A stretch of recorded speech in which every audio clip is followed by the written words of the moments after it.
The following footage is brought to you by WouldYouKindly.com.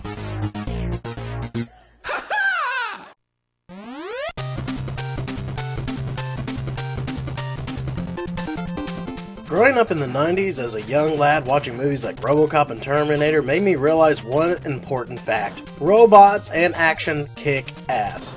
I was also a huge Mega Man fan, but it wasn't until years later, at my ripe old age of 26, that I would have discovered that the NES was home to one other badass. And that may even rival RoboCop himself. Blasphemy, you may say? Well, apparently you've never met Steve Herman. Part man, part robot, he's ready to use his ultimate weapon, his fist. Today on the Game Machine, we will take a look at Shatterhand on the NES, and see if he's man enough. The Game Machine starts now.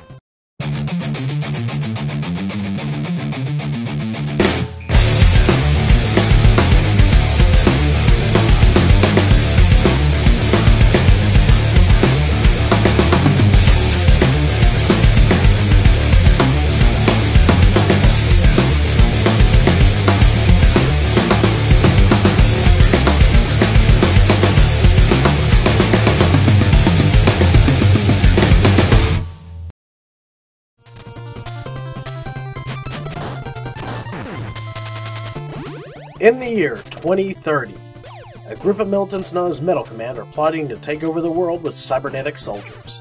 While in the chaos, a young officer named Steve Herman decides to take on these metallic SOBs, and in the process, he loses both of his arms.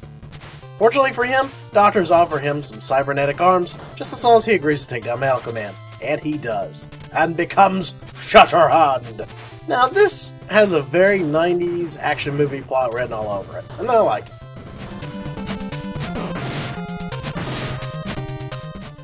This game has some great graphics and the music is amazing.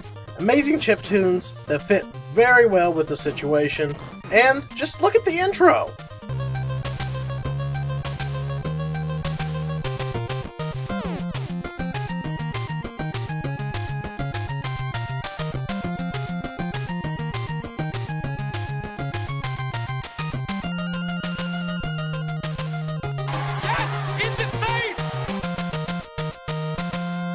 Look at this intro again, it is amazing.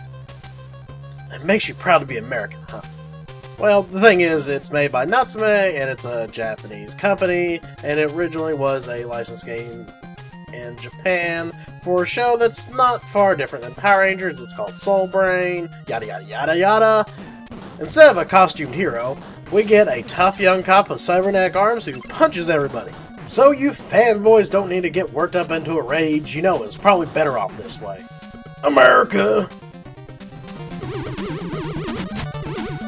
Shatterhand features some challenging stages and some tricky platforming. Sometimes you may not always jump where you want to, and you could end up getting yourself hurt.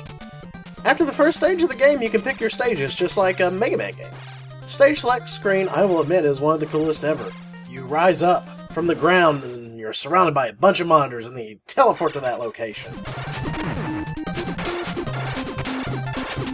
Steve's new arms are powerful.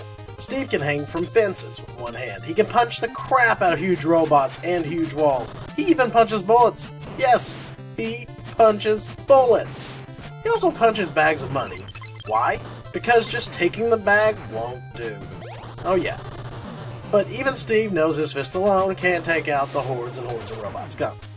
When you collect 3 letters, you will get a robot buddy who will give you some kind of extra firepower. Think of them like a sidekick buddy cop movie, except they don't talk like Eddie Murphy, and they actually can be useful. Depending on the letters you collect and what order will yield a certain robot pal. Some are really not as useful as others. If you manage to keep your partner alive and collect 3 of the same letters in the same order, you'll turn into an invincible robot that punches fireballs. In the face!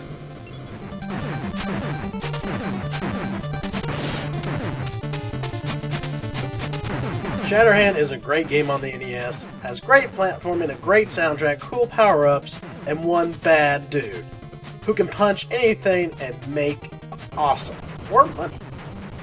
The game is pretty cheap, so you have no excuse not to pound the crap out of your piggy bank to get this. So till next time, game on.